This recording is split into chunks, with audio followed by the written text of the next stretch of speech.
Bueno chicos, hoy vamos a iniciar la clase número 1. Bienvenidos a la clase de conservación y restauración de monumentos. Y hoy vamos a hablar un poco sobre la historia de la restauración.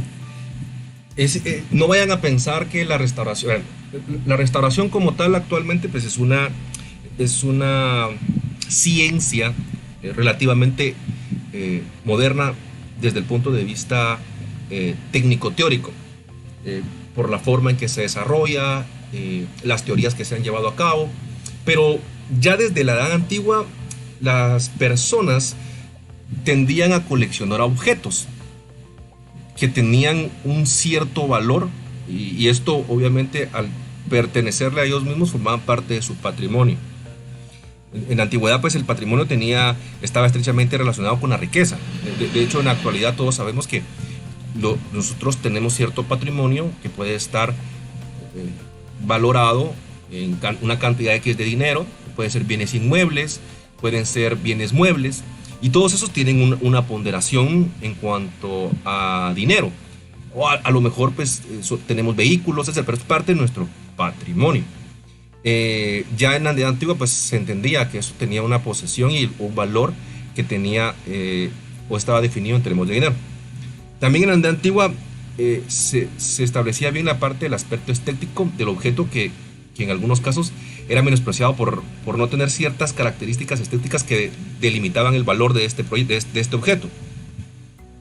Muchas veces los objetos, por ejemplo, los que eran objetos o por botines de guerra, ¿verdad? Que muchas veces debido a las características de cómo fueron obtenidos pues eran destruidos. O muchas veces el material o el objeto era de un material como oro, plata, bronce, piedras preciosas, y este era destruido para poder obtener el material precioso y hacer otro tipo de objetos. Entonces, con la finalización única de poderse comercializar y darle un uso. También en la antigua había que tomar en cuenta que había que trasladar los objetos de un lugar a otro. Cuando los monarcas o estas civilizaciones que lograban conquistar un lugar tenían que trasladar muchas veces los objetos obtenidos de las conquistas. Los romanos eran el ejemplo perfecto de esto. Las legiones iban de un lugar a otro conquistando y obtenían el botín y lo llevaban hacia la capital, en este caso Roma, donde se repartían el botín a los emperadores. Y en algunos casos pues era un complicado, los materiales preciosos eran fundidos o los elementos eran destruidos en piezas más pequeñas para poderse trasladar. Por ejemplo, previo al Imperio Romano, en el periodo helenístico, podemos hablar de los reyes de la dinastía Atálida de Pérgamo, que fueron los que, según cuenta la historia, los que plantearon almacenar los tesoros de tal manera que se fueran acumulando en base a su función artística. Y aquí es interesante porque entonces no solo ya viene a su función, no solo es la parte económica, sino también le agrega el elemento más importante, el valor artístico, lo cual pues le da un manejo diferente. Podemos tener piezas de oro, pero si esa pieza de oro se le agrega un valor artístico, esa pieza de oro tiene un valor aún más grande que el oro en sí. ¿Me van entendiendo? ¿Vamos claros hasta ahí? Por favor, si no me entienden, sin pena me interrumpen. ¿Por el momento estamos claros? Sí, estamos claros. Otro aspecto interesante es que Grecia llega a nosotros gracias a Roma. Recuérdense que los romanos terminaron conquistando Grecia. Y el arte romano, sobre todo el estilo helenístico, fue absorbido por los romanos, y todo esto pues se absorbió este arte y los romanos trasladaron esta información y nos llega hasta nosotros gracias a que los romanos lograron obtener esta información de los territorios que habían conquistado y que pertenecían en su momento a la gran civilización griega, sobre todo en la parte helenística, que fue la etapa esplendorosa del arte griego. Ya para la Edad Media, en el siglo XIII, tenemos que darnos cuenta que la situación va cambiando. Para entonces, ya para el medioevo, la Iglesia católica, apostólica y romana pues tenía un gran poder dentro de las monarquías en el área occidental.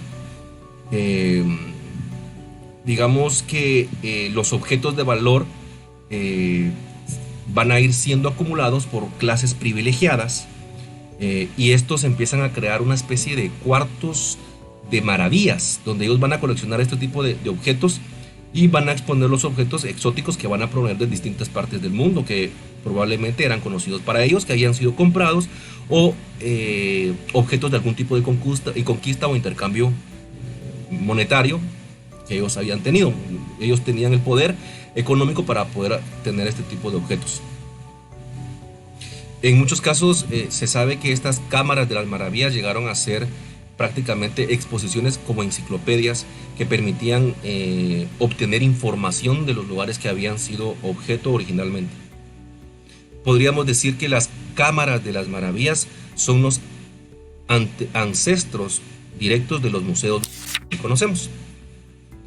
Cuando empieza a cambiar el pensamiento, ya en el Renacimiento empieza a haber la intención de una colección artística. Ya vimos que en el periodo helenístico pues había una intención, pues ya para el Renacimiento esto va cambiando.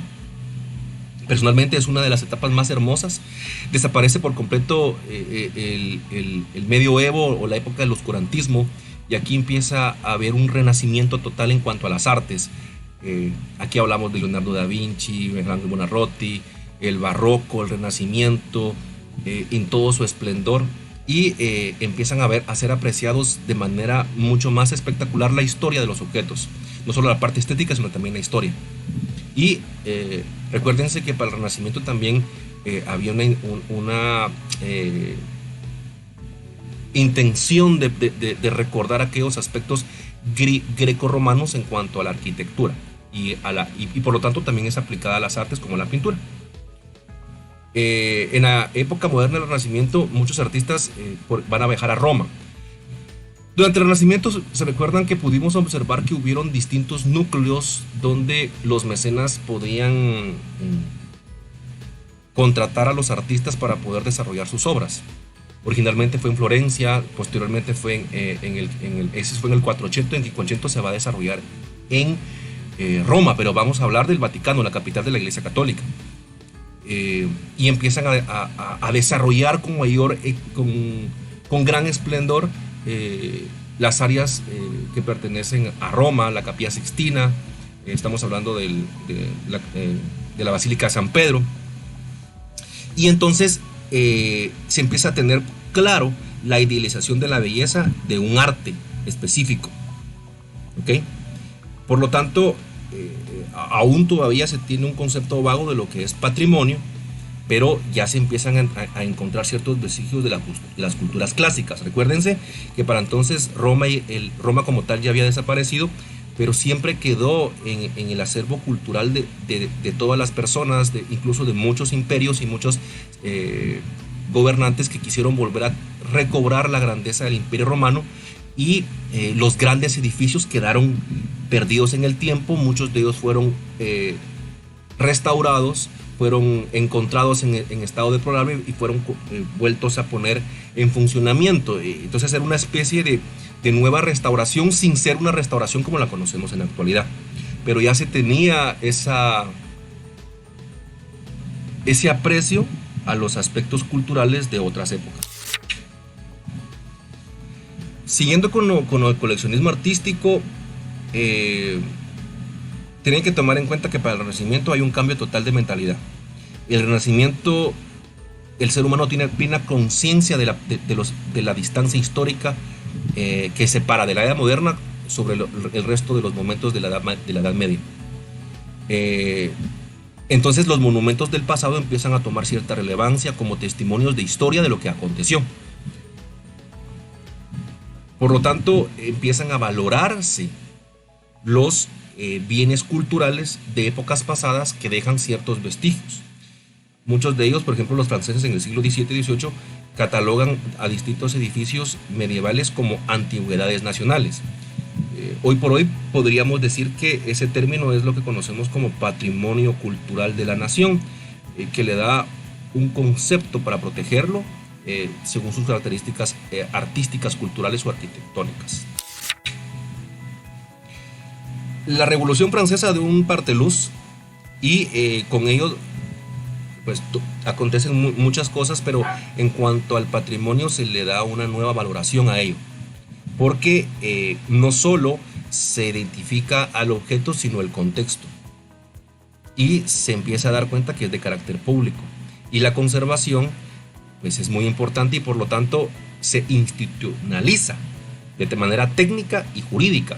Por lo tanto, entonces ya entra el gobierno a generar las leyes y las técnicas esenciales para poder conservar las edificaciones. Por lo tanto, empieza a haber un cambio en toda Europa, pasa del coleccionismo, ¿verdad? Que esto es solo para mí, nadie lo va a ver y lo vamos a vender a la gente poderosa, a que los objetos que son de carácter patrimonial pertenecen a todos y se ponen al servicio de la colectividad. Hay una parte, esto es hablando de la época contemporánea de la Revolución Francesa, donde el romanticismo, los remembres empiezan a establecerse y lo hemos visto en historia del arte, con la intención de regresar o vincular emocionalmente a aquellas edificaciones que tenían una función en épocas medievales y que en esta época pues toman cierta característica con materiales y con sistemas constructivos recientes, pero con una forma y la morfología de edificaciones antiguas en la época medieval, como castillos que van a ser relacionados con edificaciones o fortalezas militares, templos con iglesias y así sucesivamente. El romanticismo se dio en todas partes de Europa, ¿verdad? Allá por el siglo XIX es cuando ya se empieza a entender, ya en edad contemporánea, lo que es la recuperación y la valorización del patrimonio histórico. ¿Por qué? Primero porque empieza a entender que hay una interpretación ideológica que sale de los monumentos, porque no solo tiene una fuerte carga simbólica, sino también emocional. Y por lo tanto es importante conservarlo para futuras generaciones y para las generaciones presentes. Luego se dan cuenta que también genera interés turístico, por lo tanto el patrimonio de cada país puede ser utilizado para poder generar ganancias. O sea, es un término un poco moderno, pero se empieza a generar la sustentabilidad. Luego, ya para entonces la historia del arte se desarrolla como disciplina de manera científica, por lo tanto se aplica a los monumentos y a las obras de arte. Es más o menos aproximadamente la mitad del siglo XX, con la globalización y las grandes migraciones, van a permitir que las personas se den una idea diferente de lo que es patrimonio. Ahora, mi pregunta es, chicos, si yo les pregunto a ustedes, después de lo que hemos escuchado hasta el momento, ¿qué es patrimonio? ¿Cuál sería su definición?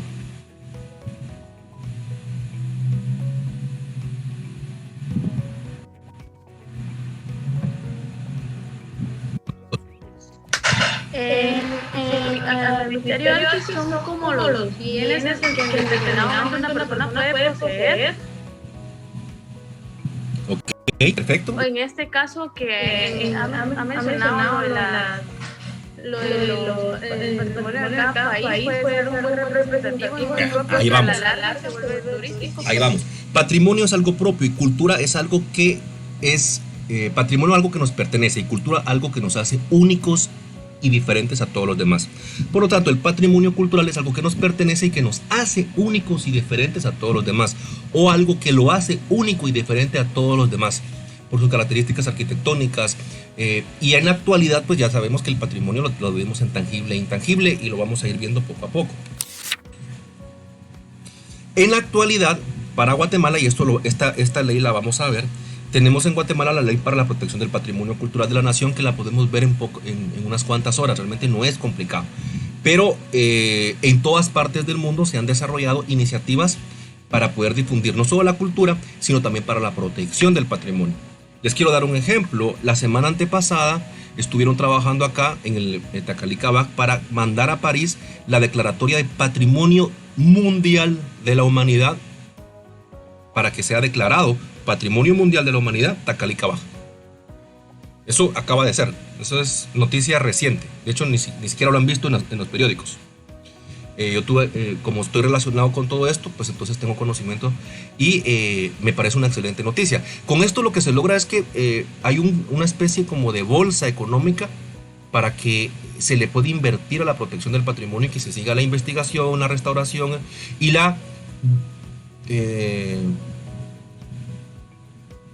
puesta en valor del área en este caso. En este caso, que debe ser un área natural y arqueológica, que me parece que genial, y que los retaltecos debemos sentirnos orgullosos, y la gente que vive alrededor del Retauleo pues sepa que ya vamos a tener otro, es posible que logremos. Tienen que pasar una serie de pruebas y tienen que pasar una serie de elementos para que pueda ser aprobado, pero por lo menos ya el gobierno de Guatemala pues tomó la iniciativa y ya se mandó. Cuando hay que ser divulgado, esa era la palabra que no podía decir. Entonces, no solo existe esta edificación, sabemos que el centro histórico de Retauleo tiene cierta protección. Sabemos, por ejemplo, el centro histórico de la antigua Guatemala tiene cierta protección. Y lo que se deben de generar son leyes específicas. Retauleo no tiene su propia ley y depende de esta ley, pero Retauleo debería tener su propia ley porque tiene características arquitectónicas únicas, irrepetibles, elementos que no son como la antigua Guatemala. Edificaciones que no son como la antigua Guatemala, pero que tienen su propia riqueza cultural y que las hacen únicas e irrepetibles. Entonces, en todas partes del mundo pues, se han puesto en marcha iniciativas para difuminar la cultura, y los países han emitido leyes que están destinadas al cuidado y conservación de los bienes culturales. También Guatemala ha firmado y ha desarrollado convenios con otros países y con otras organizaciones para que lo obligan a la protección del patrimonio de la humanidad. Uno de los grandes acontecimientos históricos de la humanidad que destruyó gran parte del patrimonio en Europa fue la Segunda Guerra Mundial. Esto provocó que posteriormente estos objetos legados a la cultura de la humanidad posteriormente fueran restaurados. Y el grado de complejidad que llevó a realizar esto, pues permitió a nivel mundial, con la creación de las Naciones Unidas y la UNESCO, que se pudieran generar, unir países y criterios para poder desarrollar el proceso de restauración. En la actualidad, digamos que el patrimonio cultural y los problemas que se generan son complejos. Primero, la falta de conocimiento, el poco valor que muchas veces los gobiernos establecen en cuanto a la creación adecuada de programas para la protección, falta de dinero, sobre todo esto, pero sobre todo una falta, desde mi punto de vista muy personal, de criterio y de cultura y de conocimiento sobre los aspectos arquitectónicos, no solo también arquitectónicos, sino también de cultura, patrimonio intangible, etcétera, que muchas veces nos embargan a los guatemaltecos, que es triste, pero que es una realidad que se vive. Y creo que hoy es oportuno para poderles decir a ustedes que si nosotros no conocemos algo, ¿cómo lo podemos cuidar? ¿Cómo lo vamos a valorar? Yo siempre, cuando doy una charla de la conferencia de restauración, yo siempre pongo el ejemplo de: vean alrededor o imaginen algo que una persona muy importante o un acontecimiento muy importante les dejó a ustedes, y no importa el valor en cuanto a económico, pero para ustedes ese valor es mucho mayor. ¿Por qué? Porque conocen cuáles fueron los acontecimientos que llevaron a obtenerlo. Yo siempre pongo el ejemplo de un recuerdo que tengo de mi abuelita de hace más de 10 años, que es de una Navidad, que fue el último recuerdo que ella me dejó. Es una pieza de vidrio con una vaquita, dice Feliz Navidad, pero ella no tenía dinero y fue lo que me regaló. Ella murió, hoy por hoy está pegado con masking tape y todo eso, porque y para mí tiene un valor sumamente importante, pero alguien que no lo conoce, pues probablemente lo tire. ¿Me explico? Entonces va un apego importante, va un aspecto, un acontecimiento histórico, elementos importantes que para mí lo hacen invaluable. Por ejemplo, aquí la imagen que vemos acá es el acueducto de Pinula. Esto fue un elemento de ingeniería que se utilizó durante la colonia después de 1777 en el traslado de la ciudad en el Valle de las Vacas.